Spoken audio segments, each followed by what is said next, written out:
Hello दोस्तों, UPSC with Lakshmi channel में आप लोगों का बहुत बहुत स्वागत है। मैं आज सबसे पहले एंशिएंट हिस्ट्री का सिलेबस डिस्कस करने जा रही हूं। तो आइए सिलेबस को डिस्कस करते हैं। सबसे पहले जो हम लोगों को पढ़ना है वो पढ़ना है पाषाण काल, इसके बाद हड़प्पा सभ्यता, इसके बाद वैदिक सभ्यता, फिर महाजनपद काल। महाजनपद काल में 9 टॉपिक है टोटल, जिसमें से हैं पहला है 16 महाजनपद मगध का। पहला है 16 महाजनपद, और जो दूसरा हमें पढ़ना है वो है मगध का उत्कर्ष, तीसरा है सिकंदर का आक्रमण, चौथा है महात्मा बुद्ध, बौद्ध धर्म तथा बौद्ध संगीतियाँ, पांचवा है महावीर स्वामी, जैन धर्म तथा जैन संगीतियाँ, छठा है आजीवक संप्रदाय, सातवां है गणतंत्रों का उदय, आठवां है श्रेणी व्यवस्था, नौवां है आहत मुद्रा। तो ये 9 टॉपिक हमको महाजनपद काल में कवर करने हैं।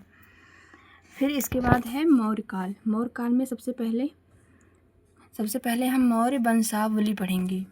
मौर्य वंशावली, इसके बाद दूसरा पढ़ेंगे अशोक का धम्म, फिर तीसरा पढ़ेंगे अशोक का अभिलेख, चौथा पढ़ेंगे मौर्यकालीन शासन व्यवस्था, शासन एवं प्रशासन, पांचवा रहेगा मौर्यकालीन कला एवं संस्कृति।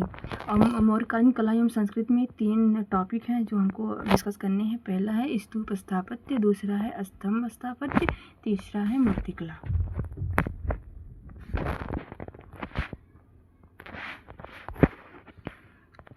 फिर इसके बाद मौर्योत्तर काल पढ़ना है। मौर्योत्तर काल में टोटल 9 टॉपिक हैं, जिसमें पहला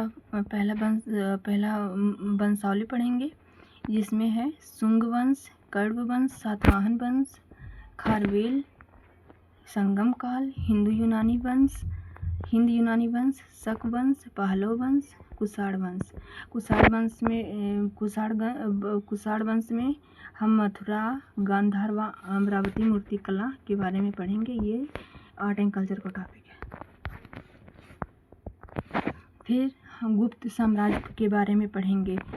इसके सबसे पहले हम पढ़ेंगे गुप्त वंशावली, फिर दूसरा रहेगा समुद्रगुप्त की प्रयाग प्रशस्ति, फिर तीसरा रहेगा गुप्तकालीन भाषा एवं साहित्य, चौथा रहेगा गुप्तकालीन गणित विज्ञान एवं नक्षत्र विज्ञान। ये आर्ट एंड कल्चर का टॉपिक है, जिसमें पढ़ना है मंदिर स्थापत्य, नागर शैली, फिर दूसरा पढ़ना है भित्ति चित्रकला, अजंता व बाग।